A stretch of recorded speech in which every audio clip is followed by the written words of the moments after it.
네, 전일제 코스피 지수가 지난주에 급락을 딛고 2,300선을 회복했습니다. 개인 투자자분들이 이제 추석을 앞두고 좀 차익 실현, 매무 차익 실현에 좀 나서는 모습이었는데 기관이 오히려 또 순매수세에 나섰습니다. 이렇게 시장에 과열 논란이 사그라드는 건지 오늘도 시장 얘기 조성우의 퍼스트 클래스에서 자세하게 짚어보겠습니다. DB 금융투자 잠실지점 조성우 과장과 함께합니다. 과장님 안녕하세요. 안녕하세요. 네, 오늘도 이제 전화 그리고 문자로 문의 주시길 바라겠습니다. 027-4875, 027-4875로 전화 주시면 되고요. 샵 2034로 문자 남겨주시면 됩니다. 10월 시장 어떻게 봐야 할지 문의 주셔도 되고요. 10월은 또 실적 시즌이 시작되는 만큼 실적 얘기 허심탄회하게 물어보셔도 좋습니다. 그럼 이제 추석 이후를 우리가 또 준비하는 시점에서 오늘 어떤 시장 얘기를 해주실지 시장 키워드 주제부터 공개를 하겠습니다.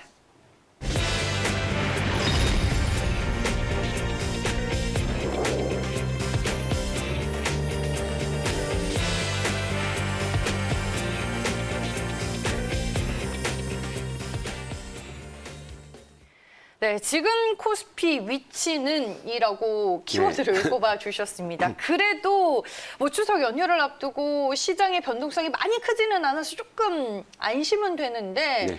지금 여기는 어디인가 나는 또 누구인가 그렇죠. 우리가 시장 상황을 점검해 봐야 되잖아요. 네, 그러니까 한번 볼 때가 됐고요. 네. 일단 우리가 어디쯤 있는지를 일단 알아야 어디로 갈지 또 우리가 가늠할 수 있는 거고. 네. 근데 제가 여러분들께 말씀드린 건 우리 본격적인 반격은 추석 연휴 이후에 하자고 말씀드렸고 그러다 네. 보니까 사실 어제 오늘 딱히 그렇게 할 게 많지는 않아요. 어제도 별거 한 건 없고요.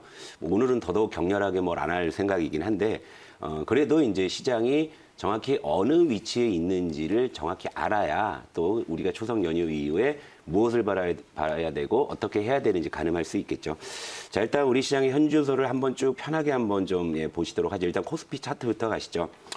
자, 어제 반등은 그래도 모처럼 좀 그래도 요 정도 반등이면 네. 그래도 잘 나왔네 정도의 반등이었고 그 반등 덕분에 코스피가 모처럼 양봉을 만들면서 61선, 어제 기준으로 2,307포인트인데요. 이제 요걸 살짝 넘어서서 끝났죠. 자, 제가 여러분들께 최근 시장의 화두 뭘로 말씀을 드렸나요? 자, 유동성 우려감에 이제 실적 기대감이 서로 이제 맞붙는 그런 시나리오를 말씀드렸는데 아니나 다를까 지금 시장은 실적선인 61선에서 지금 상당히 좀 버텨주는 그런 모습을 좀 분명히 좀 보여지고 있죠. 그러니까 아까 말씀하신 대로 네. 추석 연휴 이후에 이제 삼성전자의 또 잠정 실적, 이런 부분들이 이제 10월 우리 시장에 7일이죠. 네. 어떻게 반영이 될지 이제 이 부분을 좀 기대할 수 있는 정도의 위치는 지금 지켜주고 있다. 이렇게 좀 보시면 되고 그리고 이제 우리 시장이 그동안 좀 가파르게 오른 다음에 최근에 조정을 좀 많이 받았지만 그러면 우리 시장만 바라보면은 이제 그 시각이 절대적으로 바뀌잖아요. 코스피가 올랐냐 내렸냐. 그런데 이럴 때는 좀 눈을 돌려서 요즘 코로나 때문에 해외여행 못 가시는데 제가 해외여행 좀 시켜드릴게요. 글로벌 주요국 증시 대비해서 이제 코스피의 위치를 한번 제가 겹쳐봤어요. 요거 한번 네. 볼게요. 이건 그 화면에 나오죠. 자, 일단 여기에서 이제 오차를 좀 제거하기 위해서 3월 그 19일 날 코로나 패닉 이후에 이제 한 일주일 정도 V자 반등한 부분은 뺐어요.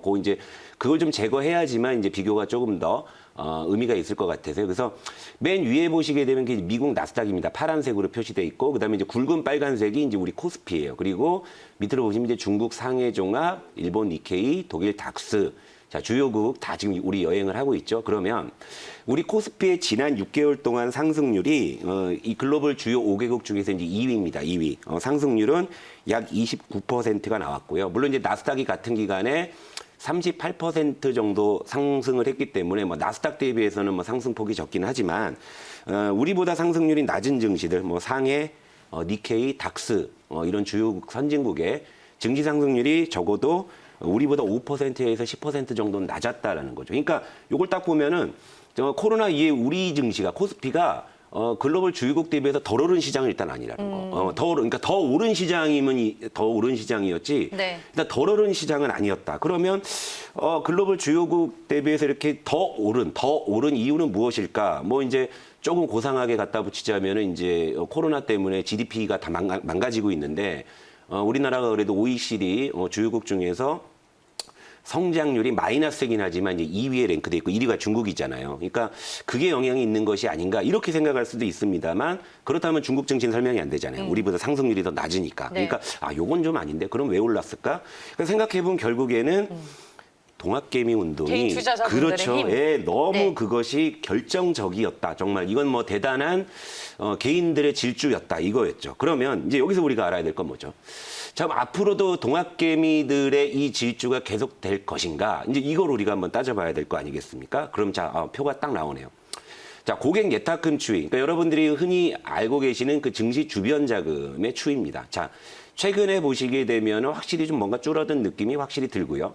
자, 저 표 오른쪽 부분에 이렇게 갑자기 굴곡이 확 생긴 것은 저건 이제 카카오 게임즈의 공모 때문에 이제 공모 자금이 확 들어왔다 확 나갔기 때문에 저런 좀 이제 왜곡이 발생하고 있고 그리고 저 왜곡이 주는 의미는 무엇이냐면 여러분들이 지금 숫자로 보고 계신 어제 기준으로 한 55조 정도 네. 좀 줄었어요. 이제 최고치는 이번 달 중순에 이번 달 초에 64조까지 육박을 했었는데, 그러니까 지금 우리가 보고 있는 증시 주변 자금 중에는 사실 공모 대기 자금의 착시 효과도 분명히 있다. 그리고 어제 이제 기관들의 수요 예측이 빅히트. 맞아요. 빅히트가 1,000대 1 넘어갔잖아요. 그러니까 네. 이것도 이제 연휴 끝나면 바로 또 이제 그 청약이 일반 투자자 청약이 시작이 되는데 5일에서 6일 그렇죠. 그리고 예, 예. 공모가는 13만 5천 원 그렇죠. 상단으로 전혀 상단으로 확정이 정해져 됐어요. 있고, 그러니까 네. 올해 지금 어지간한 대여급들이 지금 다 이제 상장하면 다 따상을 갔기 때문에 뭐 빅히트도 뭐 사실 청약 열풍이 불 것 같죠. 그러면 아니 뭐 기사를 보니까 강남 예, 예. 큰섬부터 아미까지 지금 뭐 예. 난리도 아닐 것 같더라고요. 그러니까 지금 어마어마한 네. 거예요. 그러니까 일단은 공모주만 받으면 일단 따상, 물론 경쟁률이 너무 높기 때문에 뭐 1억을 청약해도 뭐 이번에 뭐 한 1억 넣어서 한 주? 예, 뭐 그 정도 예상이 네. 되니까 사실은 뭐 그래서 이제 뭐 온 가족 동원해서 다 이제 청약하시고 이러는 네. 진풍경이 저희 객장 보면 뭐 나오기도 하는데 이런 이제 이 증시 주변 자금 중에서 이 그 공모주 대기 자금에 대한 허수는 분명히 우리가 좀 빼고 봐야 될 필요도 있다라는 거고. 일시적인 왜곡 그렇죠. 현상이요. 예, 그런 거 있고요. 네. 그리고 이제 또 하나 이제 신용융자 추이도 한번 좀 볼 필요가 있죠. 네. 신용융자 추이. 자, 이달 중순에 신용융자 잔고가 18조 원에 거의 육박을 했다가 이제 최근에 감소세가 뚜렷하죠. 뭐 감소하는 이유는 딱 크게 보면 두 가지로 볼 수가 있는 게 신용잔고가 계속 이제 폭증을 하다 보니까 이제 어지간한 대형사들도 지금 신용공여 한도가 거의 차가는 그런 상황에서 좀 이제 신용 그 공여를 좀 축소하는 그런 작용들이 분명히 있었죠. 그러니까 뭐 일부 증권사에서는 더 이상 신용이 안 되더라 뭐 이런 것들 그죠? 뭐 기억하실 겁니다.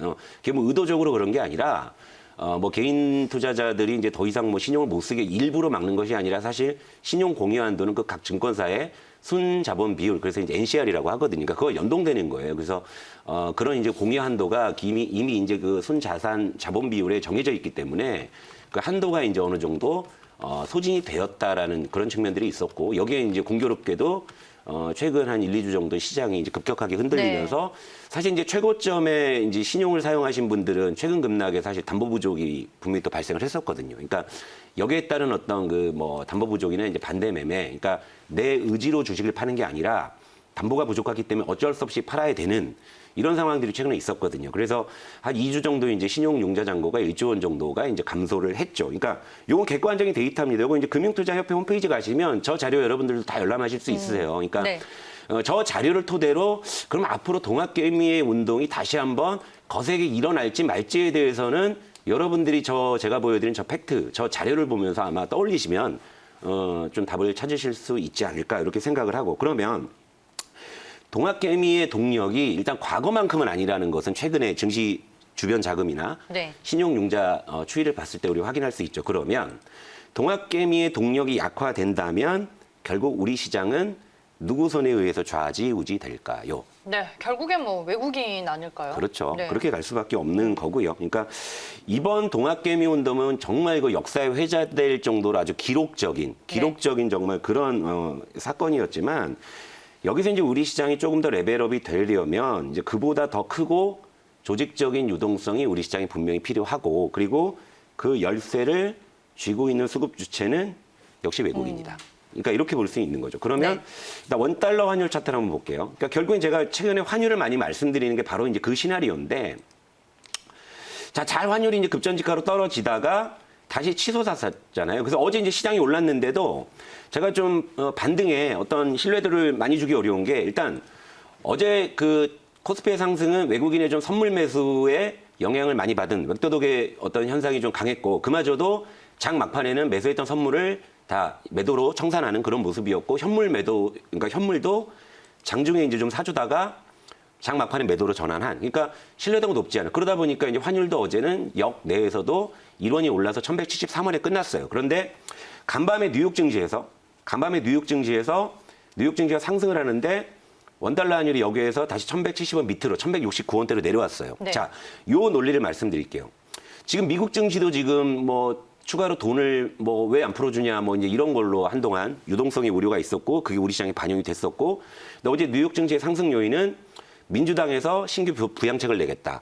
그러니까 다시 한번 이제 부양책이 나올 것이다라는 기대감. 네. 자, 이런 거죠. 그러니까 추가적인 유동성이 풀릴 것이라는 기대감이 시장에 작용을 한다면 자, 달러가 약세로 가고 원화로 강세로 갈 가능성이 큰데 추가적인 유동성에 대한 기대감이 약화가 되면 달러가 다시 강세로 가는 거죠. 근데 최근에 이제 그게 시장의 변동성과 맞물려서 환율에 대한 급격한 변동성이 일어났다라는 거예요. 그러면 오늘 이제 추석 연휴 앞둔 마지막 거래일이잖아요. 네. 오늘은 뭐 주식을 뭘 사갖고 오늘 뭘 사서 오늘이라도 뭘 하나 먹어야지 이런 생각하지 마시고 제가 말씀드린 이 시장의 현주소를 이제 냉정하게 파악을 하고 오늘은 그냥 환율만 보시면 될 것 같아요. 왜냐하면 어제 영내에서 1169원으로 일단 반락해서 끝났기 때문에 오늘 그거에 화답해서 외국인 매수가 들어와 준다면 일단은 그 시나리오는 맞아 들어가겠구나. 그러면 그 시나리오를 언제 우리가 전략으로 실행하느냐. 그게 이제 연휴 이후라는 건데. 네. 자, 그렇다면 이제 우리가 연휴 기간 동안에 꼭 체크해 봐야 될 포인트는 미국 대선. 예. TV 토론회 그렇죠. 1차 예. 내일이죠. 이것도 이제 네. 이 커지는 미국의 이제 정치 불확실성인데 크게 한 세 가지 포인트만 말씀을 드릴게요. 이것도 네. 화면에 띄워 주실 수 있나 모르겠는데. 낫네요. 예, 일단은 오늘이죠. 뭐 미국 시간으로는 이제 우리 시간은 이제 내일쯤이 오전 되겠죠. 10시. 예. 그러니까 미국 대선 후보 1차 토론회. 여기서 이제 트럼프는 나는 토론에 자신 있다. 바이든 나와라 뭐 으름장을 계속 놨던 상황이기 때문에 네. 저게 사실 시장에 좀 많이 변수고 또 이제 토론의 결과에 따라서 누가 이겼네, 누가 졌네. 이걸 가지고 또 이제 지지율이 또 요동을 치겠죠.